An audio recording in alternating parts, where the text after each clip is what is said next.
ಅದಲ್ಲೇ ಹೆಚ್ಚು ಕಡಿಮೆ ಇವತ್ತು ಪತ್ರರಂಗ ಆಯಿತು, ಯೂಟ್ಯೂಬರ್ಸ್ ಆಯಿತು, ಅಥವಾ ಒಂದು ಡಿಜಿಟಲ್ ಮೀಡಿಯಾ ಅಂತ ಕರಿತೀವಿ, ಇದರಲ್ಲಿ ಆಯಿತು. ವಿಶೇಷವಾಗಿ ಲಂಕೇಶ್ ಅಂತ ಮನೋಭೂಮಿಯ ಕೆಲವೊಂದಿಷ್ಟು ಜನ ಪ್ರಯತ್ನ ಮಾಡ್ತಾ ಇದ್ದಾರೆ. ಬೆಳಗಾವಿ ಜಿಲ್ಲೆಯಲ್ಲಂತೂ ಸ್ವಲ್ಪ ಅಲರ್ಟ್ ಆಗಿದ್ದಾರೆ, ಉಳಿದ ಕಡೆನೂ ಆಗ್ತಾ ಇದ್ದಾರೆ.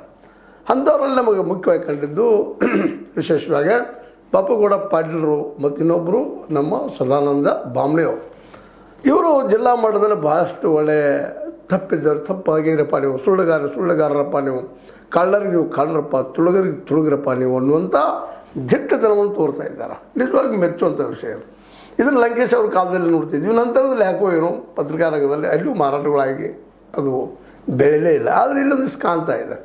ಅದ್ರ ಜೊತೆಗೆ ಹೋರಾಟನೂ ಕೇಳಿ ಬರ್ತಾ ಇದೆ, ಕಂಡು ಬರ್ತಾ ಇದೆ. ಅದರಲ್ಲೂ ಮುಖ್ಯವಾಗಿ ರೈತ ಪರವಾಗಿ ಮೂವ್ಮೆಂಟ್ ಸ್ಟಾರ್ಟ್ ಆಗಿದ್ದು, ಇವತ್ತು ವಿದ್ಯಾರ್ಥಿಗಳ ಪರವಾಗಿ, ನಿರುದ್ಯೋಗ ಪರವಾಗಿ ಒಂದು ಮೂವ್ಮೆಂಟು ಸ್ಟಾರ್ಟ್ ಆಗ್ತಾ ಇದೆ. ಅದು ನಮ್ಮ ಪಡಸಲಗಿ ಗುರೂಜಿಯಿಂದ, ಅಂದರೆ ಶಶಿಕಾಂತ್ ಪಡಸಲಗಿ ಮತ್ತು ಅವ್ರ ಜೊತೆಗಾರ ಅವರದಂಥವ್ರು ಇವತ್ತು ಜನಜಾಗೃತಿ ಮಾಡುವಂಥದ್ದು, ರೈತ ಜಾಗೃತಿ ಮಾಡುವಂಥದ್ದು ಏನು ಬೇಕಾಗಿದೆಪ್ಪ.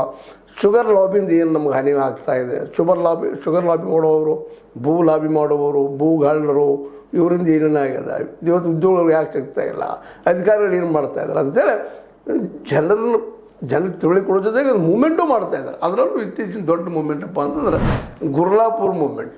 ಆ ಗುರ್ಲಾಪುರ್ ಮೂಮೆಂಟ್ ಸಾಕಷ್ಟು ಇವತ್ತು ಸ್ಫೂರ್ತಿಯನ್ನು ಕೊಟ್ಟದ. ಪ್ರಾಮಾಣಿಕ ಹೋರಾಟ ಮಾಡೋರು ಒಂದು ಏನು ಹೋದಪ್ಪ ನೆಲೆ ಅದ ಅಂತೇಳಿ ಈ ದಿಸೆಯಲ್ಲೇ ನಾವು ಇವತ್ತು ಒಂದು ಚರ್ಚೆ ಏನು ಮಾಡ್ಬೇಕಾಗಿತ್ತಪ್ಪ ನಿಮ್ಮ ಜೊತೆಗೆ ಅಂದ್ರೆ, ಇವತ್ತು ಪಾಪುಗೌಡ ಪಾಟೀಲ್ ಅಂತವರು, ಜೊತೆಗೆ ನಮ್ಮ ಬಾಮಣಿ ಅಂತವರು, ಮತ್ತು ಶಶಿಕಾಂತ್ ಗುರೂಜಿ ಅಂತವರು, ಅದೇ ಕಾಲಕ್ಕೆ ಚೋನಪ್ಪ ಪೂಜಾರ್ ಅಂತವರು, ಇನ್ನೂ ಅನೇಕರು ಇದ್ದಾರಲ್ಲಿ.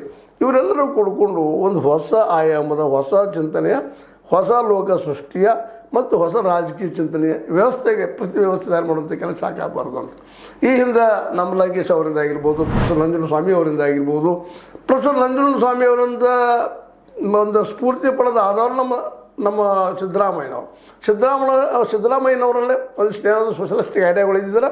ಆವತ್ತಿನ ಪ್ರೊಫೆಸರ್ ನಂಜುಂಡಸ್ವಾಮಿ ಆಗಿರ್ಬೋದು, ರುದ್ರೇಶ್ ಅವರಾಗಿರ್ಬೋದು, ಅದೇ ಕಾಲಕ್ಕೆ ಶಾಂತವೇಣಿ ಗೋಪಾಲ ಗೌಡರಾಗಿರ್ಬೋದು, ಗಣೇಶ್ ಅವರಂತ ಆಗಿರ್ಬೋದು, ಇವರೆಲ್ಲ